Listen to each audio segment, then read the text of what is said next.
The Comedy. Inferno, Canto 1, Dante in Dark Woods, lines 61 to 66.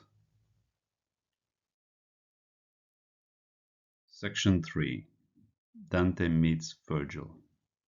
Part 1, lines 61 to 66.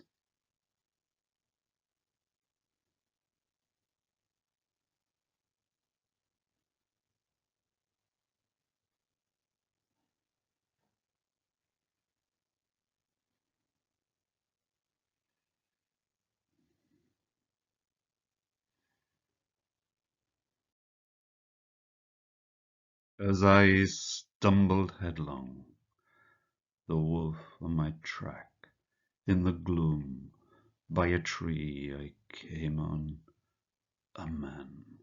That silence had stifled his voice to a crack.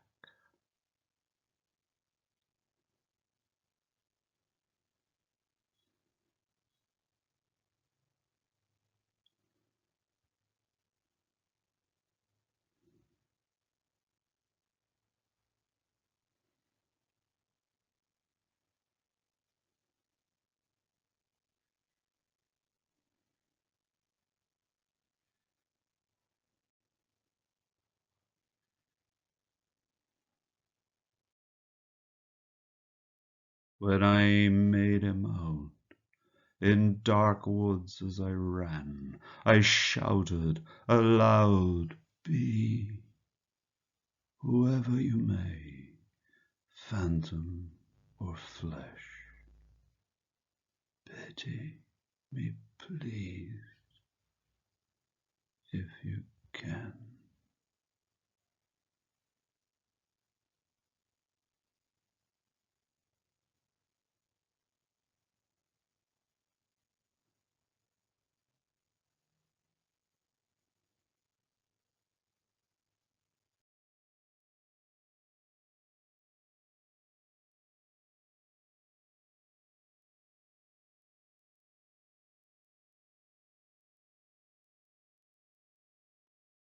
Virgil wrote not one, but two versions of a catabasis, descent to the underworld. The most famous is in Book 6 of the Aeneid, but in Book 4 of the Georgics he also tells the story of how Orpheus went to Hades to look for Eurydice. Dante, the writer, would have considered Virgil something of a real expert in the infernal regions, and the best guide to have with him during his dangerous journey. Another reason that may possibly explain why Dante chose Virgil has to do with the fact that the Latin poet was widely believed in the Middle Ages to have been a magician and to have prophesied the coming of Jesus Christ. His works were used for divination. You know, open the book and the first words you see will be a prophecy.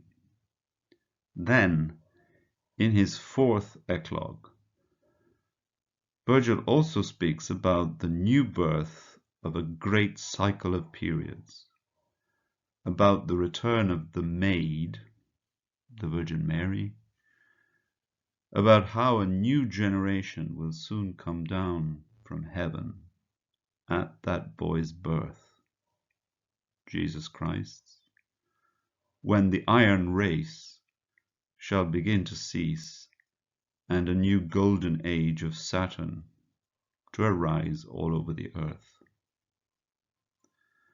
An interesting question is why Virgil's voice is soft or stifled, fiocco, or even broken, a crack, in the silence of the dark wood.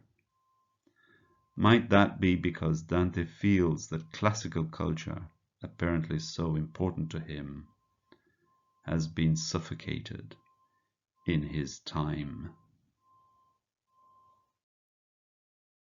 As I stumbled headlong, the wolf on my track, in the gloom by a tree I came on a man.